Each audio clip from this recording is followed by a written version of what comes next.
27 years, and she couldn't even look me in the eye. The scanner blinked red.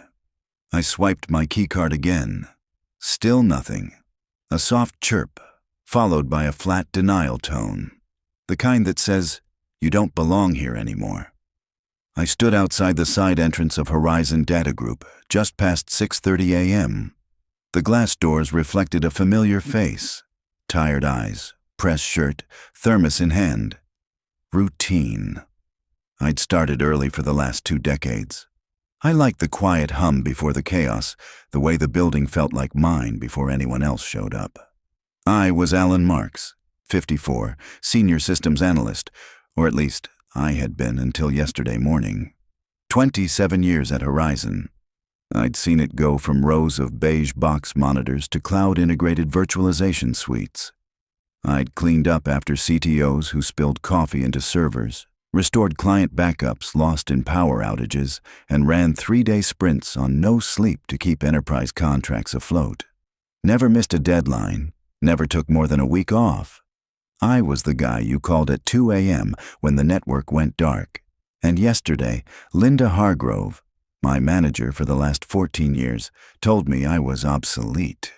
She wore a pastel blazer and had that glossy HR smile preloaded before I even sat down.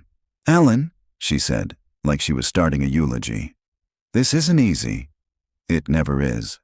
Not for them. For me, it was surgical. "We're restructuring," she continued, "trying to move the company in a more modern direction. You've been essential, of course, for so long, but frankly, we need a little more agility." I didn't respond, just waited. I knew the language. I'd sat in on enough meetings where other people got walked out. "You're a VCR in a streaming office," she said with a little shrug, like she was quoting something clever from a podcast. It hit me like a punch made of foam. I should have laughed. I should have flipped the table. But I just sat there, staring at the woman who once gave me a Christmas card with a $200 Starbucks gift card and wrote, "Couldn't survive a quarter without you." Then came the part that cracked it all open. "We've hired someone to take over your duties. Rachel, my daughter actually, you met her a few weeks ago. Rachel. Blonde, loud, fresh out of some overpriced grad program in digital transformation leadership. She'd been shadowing me the last 3 weeks, fumbling through Jenkins logs like they were written in Mandarin. I thought I was mentoring. Turns out, I was training my replacement. "She's got a lot of great ideas," Linda said. "The kind of mindset we need." Rachel once asked me what a rollback was, then followed up by asking if it was like a soft reset, but vibes-based. I turned in my badge. No argument, no breakdown. I walked out of that room like I was headed to the elevator, but something inside me had come unmoored. I didn't even get an exit interview. No farewell lunch. Not a single Slack message saying, "We'll miss you, Alan." Like I never existed. Now, a day later, I stood outside the only place I'd ever worked as an adult, swiping a dead badge. I pressed the buzzer, pretending like I forgot something important. The new front desk admin, some intern who still called me sir, buzzed me in. The lobby was quieter than I remembered. Or maybe I was just listening differently. The hum of fluorescent lights. The muted thud of someone's sneakers against the tile. I walked past the break room, past the awards I helped earn, and headed toward my old section. The overhead lighting flickered once. Same busted bulb I'd reported 3 weeks ago. No one had fixed it. At the end of the row, I saw them, Linda and Rachel. She was sitting at my desk, laughing about something on her screen. Her feet were up on the filing cabinet. My mug, a navy blue ceramic one with a tiny chip on the rim, was next to her elbow. Still there. Linda leaned over, hugging her from behind like a proud stage mom after a recital. Not a single glance toward the hallway where I stood. Like nothing had happened. Like I never existed. She forgot the one thing you never forget when firing an IT guy. The exits. There's no badge access to revoke when the real entry point is invisible. No locked door, no security camera, no signature on a cardboard box full of goodbye. just root-level admin credentials burned into server memory. Credentials I wrote myself, long before Linda ever brought her daughter into that office like some second-hand savior. They changed my email. They pulled my workstation. But they never thought to audit the skeleton keys, the ones buried deep, nested under secondary protocols, hidden in legacy code I built before Rachel ever touched a keyboard in that building. I wasn't planning revenge. Not at first. I didn't want to break anything. What I wanted was the one thing they didn't offer me: clarity. I'd been erased, and I needed to understand how. Why? So I started watching. From a VPN and a burner laptop I bought in cash, I logged into an isolated diagnostics panel I'd set up years ago during a ransomware scare. It wasn't even officially documented, just a fallback node I spun up in case everything else failed. And now, it was mine again. I saw the internal chatter, Rachel's messages filtered through the noise. Most of it was fluff, emojis, Slack threads about cold brew and mental health days. But buried inside was the real gold, evidence of cracks forming.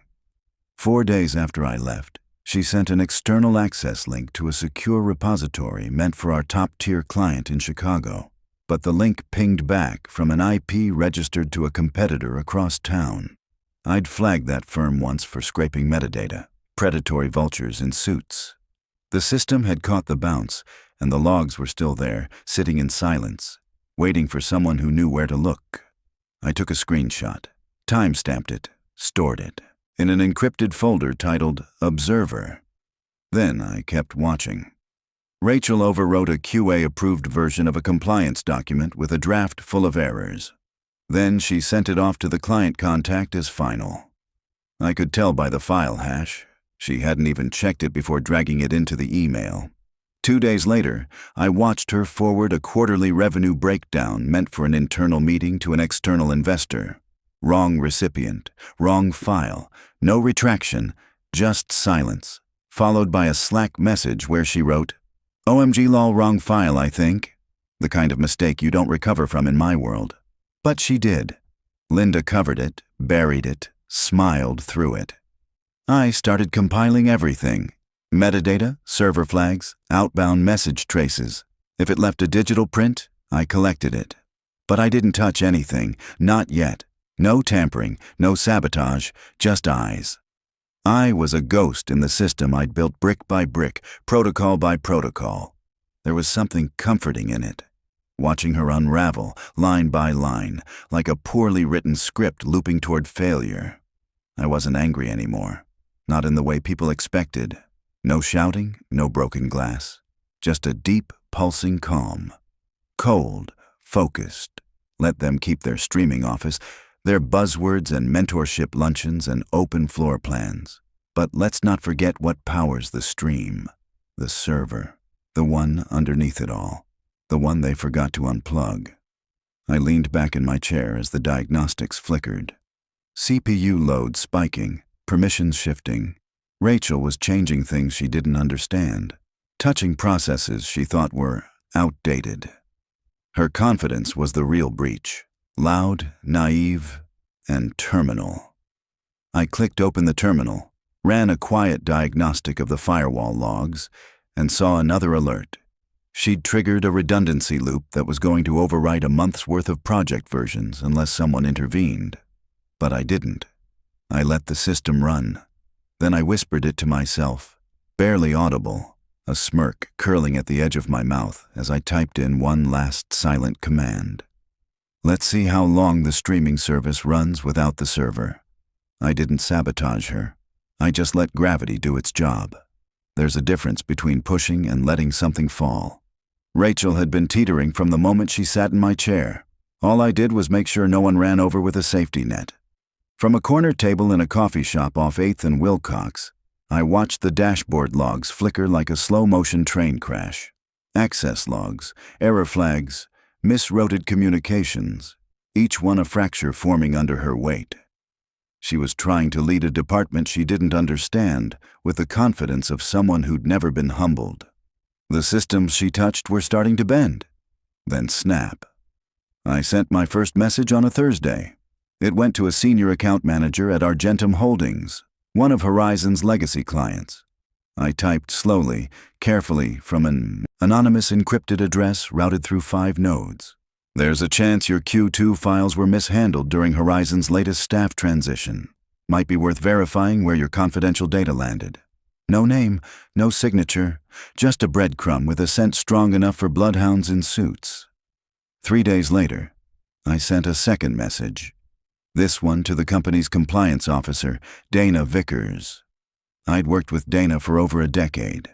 She was methodical, rigid, the kind of person who read policy manuals like they were scripture. Internal chatter suggests the new ops lead, Rachel Hargrove, was appointed without open requisition, credential vetting, or cross-team consensus. Might warrant an internal HR review. I didn't fabricate anything, just pointed at the cracks and let the people paid to care about them do their jobs. That's the beauty of truth. It only needs a little light to become blinding. From my end, I watched things unravel, quietly at first. Slack channels grew colder around Rachel's messages. Jokes stopped landing. Reactions dropped. Private side threads picked up, unlogged by the company but visible to someone with the right packet sniffer running in the background. The team stopped trusting her. They started double-checking instructions. One developer, Enrique, began appending backup copies to every upload. Another, Jess, tagged a manager 3 levels up when Rachel asked her to greenlight a data wipe. Safety measures, all of them. Rachel noticed. She started snapping, first privately, then publicly, accusing junior analysts of sabotaging her workflow, blaming version control conflicts on legacy errors. I watched her Slack messages go from bubbly emojis to curt commands. Her punctuation got aggressive. One-liners became paragraphs. She started typing in caps. Linda tried to stabilize her, set up meetings, issued memos, started using words like growing pains and transitional turbulence. But damage control doesn't work when the fuse is still burning. I shifted from observing to compiling. Screenshots, server logs, message captures, access history. I created a folder structure so clean it would make a prosecutor weep. Inside it, I found one final nail. It was an approval. A digital signature from Rachel authorizing a file merge between 2 client workspaces. Only one of those folders wasn't supposed to be connected. It contained proprietary platform code from a client in the energy sector, and the workspace it got merged into belonged to a financial analytics firm with a stake in the same region. 2 rival clients, 1 shared dataset. No redactions. That wasn't just a blunder. That was a breach-level event. Something that would trigger legal teams, sever contracts, maybe even get regulators sniffing around. I checked the logs twice to make sure I wasn't misreading it. The approval had come at 6:43 p.m. on a Friday. Probably trying to get ahead of her inbox before the weekend. Probably didn't even read what she signed off on. I sat back in my chair, watching a group of students cram for finals at the next table. None of them knew a multi-million-dollar mistake had just landed in the lap of someone who no longer had a desk. I compressed everything into a single encrypted archive, named the folder Evidence, and backed it up to 3 different cloud drives under unrelated aliases. I didn't send it out. Not yet. I zipped it closed and whispered to no one in particular as I powered down the laptop. I didn't burn the building. I just opened the window and handed them the matches. I hit send, then poured my coffee. The email didn't need a fancy subject line to get attention, but I gave it one anyway. Still think I'm a VCR? It went out at exactly 9:01 a.m. Eastern Time. Just late enough to land mid-scroll in inboxes that already had too much in them. Just early enough to guarantee it'd be the first thing they remembered when the walls started cracking. I sent it to 4 addresses. The first was the Horizon Board of Directors, specifically their shared review account, the one I'd helped configure years ago. The second was the managing partner at Argentum Holdings, the firm whose proprietary platform code had just been accidentally handed to a competitor. Third went to a well-known tech ethics blog that specialized in corporate data mishandling. whistleblowers, and spectacular public implosions. And the fourth? Linda Hargrove, my old boss, Rachel's mother, the woman who called me a VCR and never once looked back. The silence afterward was deafening. But it wasn't the kind of silence that means nothing happened. It was the kind that means everything did. Emails stopped going out from Horizon's PR account by noon. Their social media went dark. The company website, normally updated with cheery, thought leadership posts every Tuesday, didn't post a thing. No new blog, no client spotlights, just a homepage that suddenly looked like a still frame in a paused video. Rachel didn't log in that day. By the following morning, an internal message leaked. Someone from legal had circulated a memo titled Breach Incident Triage. Word inside the company was that Rachel had been placed on leave. Not fired, yet. That would come later, after the audit. Linda didn't show up at all. By day 2, whispers turned into headlines. One of the whistleblower sites ran a story at 7:42 a.m. with the headline, Midwest tech firm mishandles proprietary client data in alleged promotion cover-up. They used screenshots I'd included in the compressed file. Not the damaging ones, those I reserved for decision-makers. But enough to draw blood. The article got traction fast. Twitter threads, reposts, Reddit speculation from industry analysts, half of whom probably hadn't touched real code in years. It didn't matter. Perception had already become reality. I watched it all unfold from my garage.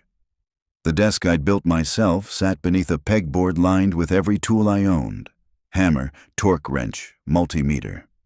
Next to them sat the thumb drive, small, plain, black plastic. The digital trigger, a lifetime of loyalty reduced to kilobytes, metadata, and cold silence. I didn't feel joy. Not really. But I did feel still, like the noise had been turned off for once and the world had aligned just for a second. I sipped my coffee and scrolled through the articles, each headline confirming what I already knew. They'd underestimated the wrong man. Somewhere around 3 p.m., an anonymous post showed up on LinkedIn. Not from me. I'd burned all accounts and traces of digital identity weeks ago, but it was someone inside Horizon. I could tell by the phrasing. Don't replace veterans with interns and expect stability. Simple, brutal, true. It got reposted a few hundred times within an hour, liked by at least 2 employees I recognized from the old days, people who'd kept their heads down when I walked out the door, unsure what to say. The firm issued a holding statement around sunset. We are investigating an isolated systems incident involving sensitive information. Our clients remain our highest priority. That was code for we got caught. And we're buying time. By nightfall, Linda's name started appearing in comments. No direct mentions, just whispers, questions. Wasn't her daughter promoted recently?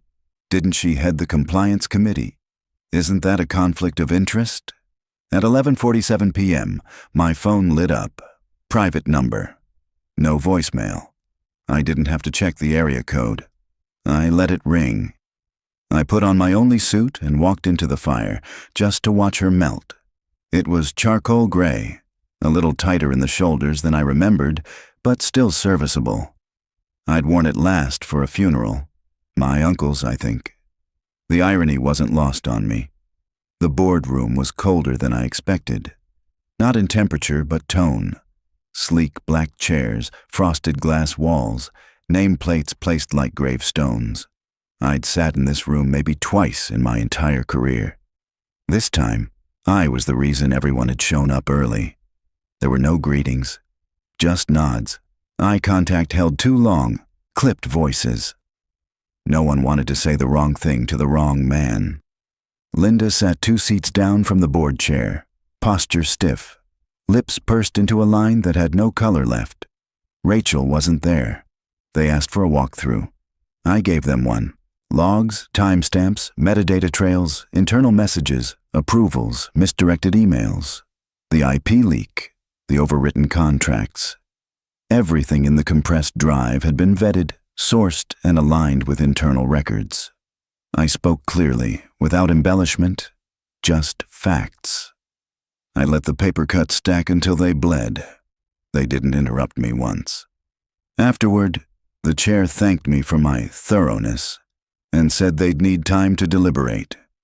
He said it like he hadn't already made up his mind. 2 hours later, the official memo came through.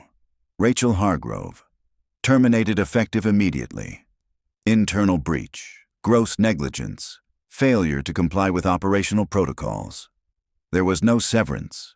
Her name would never appear in Horizon's leadership archive. Linda's resignation followed half a day later. Breach of fiduciary duty, conflict of interest. The memo was clinical, designed to prevent lawsuits, but the meaning was clear.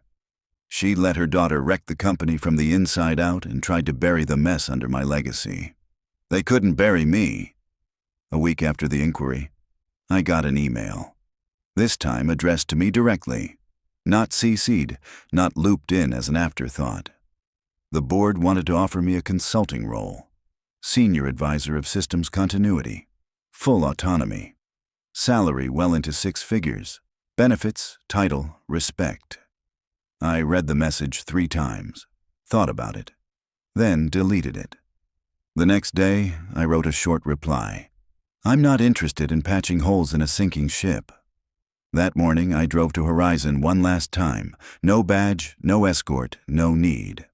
The front desk receptionist, new girl, probably an intern, looked up and gave me a smile, the kind you give someone you don't know.